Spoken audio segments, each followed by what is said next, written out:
कि मुख्यमंत्री श्री मनोहर लाल खट्टर और उनकी सरकार शराब घोटाले की जांच को जानबूझकर भटका रही है। मुख्यमंत्री जी, शराब घोटाले की जांच पर पर्दा डालने का षड्यंत्र क्यों किया जा रहा है? 31 मई तक रिपोर्ट देनी थी, अभी तो जांच ही शुरू नहीं हुई।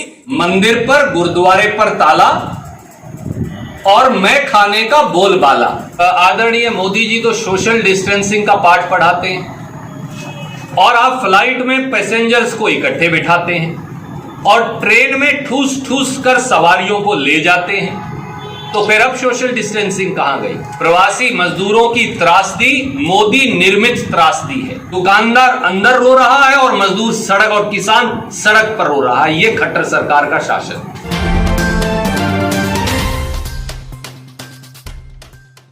खट्टर सरकार में शराब घोटाले की जांच पर पर्दा डालने और उसे गुपचुप और रहस्यमय तरीके से बंद करने का पर्दाफाश आज फिर हो गया है।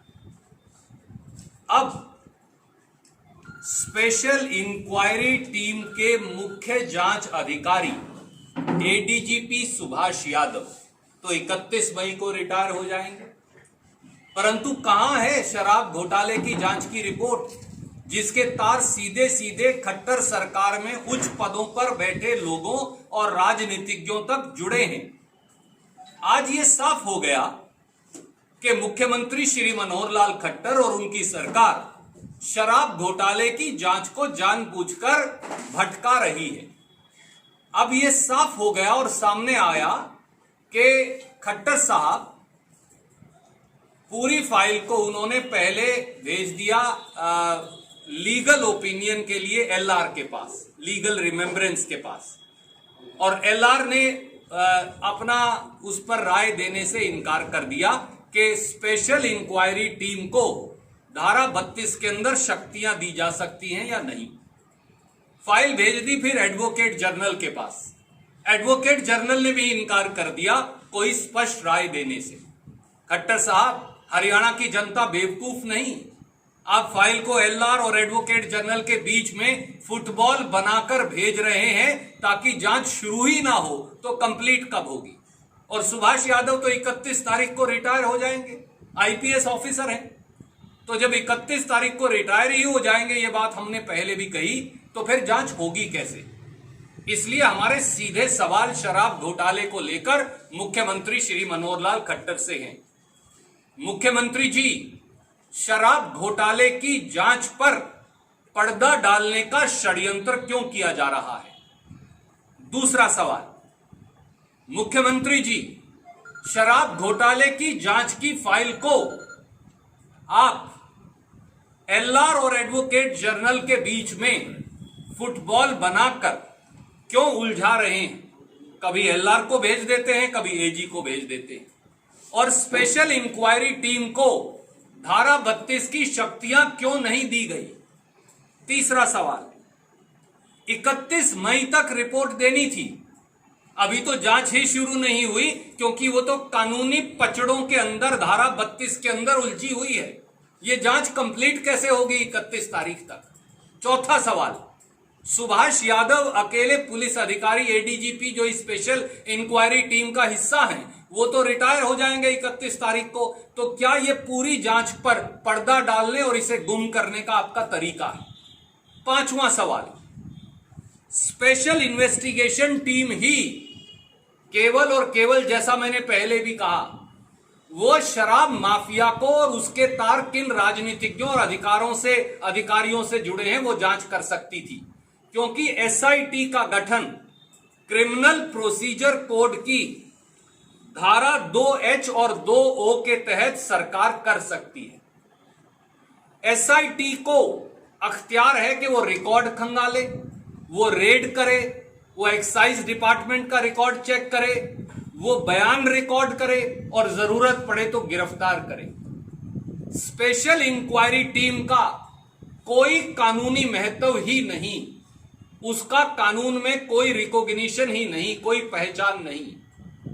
तो क्या आपने एसआईटी, गृह मंत्री ने जो ऑर्डर की थी, मुख्यमंत्री ने उसे स्पेशल इंक्वायरी टीम में इसलिए बदला था कि कुछ कार्रवाई शराब माफिया के खिलाफ हो ही ना। और मुख्यमंत्री जी, क्या आप जानते हैं कि स्पेशल इंक्वायरी टीम का गठन क्रिमिनल प्रोसीजर कोड की धारा 2G के तहत केवल मजिस्ट्रेट या अदालत कर सकती है, कोर्ट आपकी सरकार तो कर ही नहीं सकती। तो क्या SET स्पेशल इंक्वायरी टीम इसलिए बनाई कि कुछ दिन के लिए अखबार की सुर्खियों से शराब घोटाला हट जाए और फिर आप इस पर पर्दा डालें और पूरे मामले को रफा दफा कर दें? अब यह साफ है, जिस प्रकार से फाइल को फुटबॉल बनाकर LR और AG के बीच में उलझाया जा रहा है कि शराब घोटाले के माफिया की परतें सीधे सीधे सरकार के अधिकारियों और राजनीतिज्ञों से सीधी जुड़ी हैं, और खट्टर साहब इस फाइल की फुटबॉल बनाकर केवल पूरे मामले पर पर्दा डाल रफा दफा करना चाहते हैं। हरियाणा की जनता मुख्यमंत्री से जवाब चाहती है। मेरा विनम्र अनुरोध है, पर्दा मत डालिए, शराब माफिया को बचाइए मत।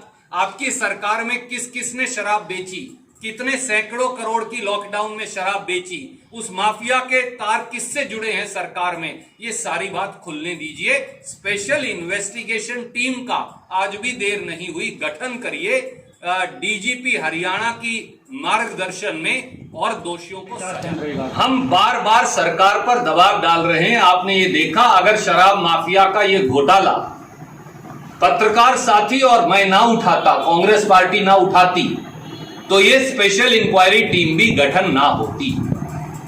सरकार तो इस पूरे मामले पर पर्दा डालने के चक्कर में थी।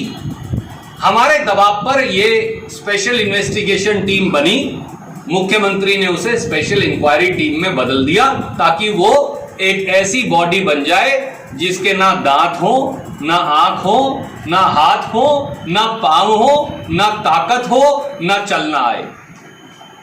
पर हम फिर दबाव डालेंगे कि special investigation team DGP Haryana के, हम तो नहीं कह रहे हमारे तहत बढ़ाइए, DGP हरियाणा की अध्यक्षता में बनाइए और शराब माफिया का पर्दाफाश होने दीजिए। श्री मनोहर लाल खट्टर और श्री दुष्यंत चौटाला की संस्कृति को दर्शाता है। मंदिर, गुरुद्वारा, पीर बाबा, मस्जिद, ये सब बंद, धर्म स्थान बंद और शराब के मय खाने खुले। ये दिखाता है भारतीय जनता पार्टी और जजप्पा की संस्कृति को। मंदिर पर, गुरुद्वारे पर ताला और मय खाने का बोलबाला, यही नीति है खट्टर साहब और दुष्यंत चौटाला की। हरियाणा की जनता को कम से कम अब तो समझ जाना चाहिए।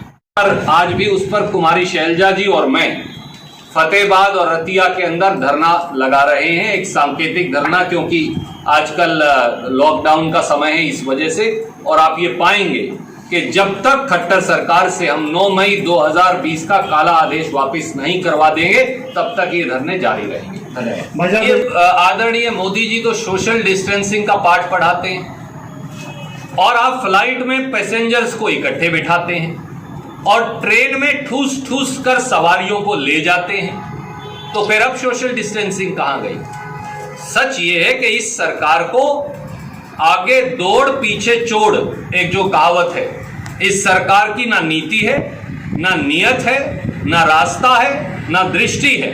और आज जो देश में कोरोना संक्रमण के हालात हैं, उसके लिए ये मौजूदा केंद्रीय भाजपा सरकार जिम्मेवार है। प्रवासी मजदूरों की त्रासदी मोदी निर्मित त्रासदी है और बहुत जल्द आप ये पाएंगे। आज ही सुप्रीम कोर्ट में मैं स्वयं मुकदमा कर रहा हूं दायर, ताकि सुप्रीम कोर्ट संज्ञान ले और प्रवासी मजदूरों के बारे में निःशुल्क घर वापस जाने, उनकी जेब में पैसा डालने, उनकी रोजी रोटी और आजीविका चलाने, इसके बारे में सुप्रीम कोर्ट कोई निर्णायक निर्णय दे। नूरा कुश्ती है।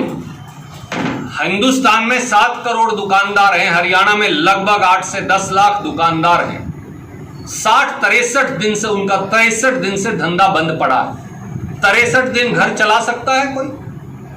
वो अपना किराया कहां से देंगे, बिजली का बिल कहां से देंगे, जो सामान एडवांस में ला रखा उस पर ब्याज कौन देगा, और उसका पैसा जो वर्किंग कैपिटल है वो कहां से आएगा? दुकानदार की हालत तो मजदूर जैसी है, शायद मजदूर से भी बुरी है। केवल वो अपने घाव किसी को दिखा नहीं पा रहा। दुकानदार अंदर रो रहा है और मजदूर सड़क और किसान सड़क पर रो रहा है। ये खट्टर सरकार का शासन।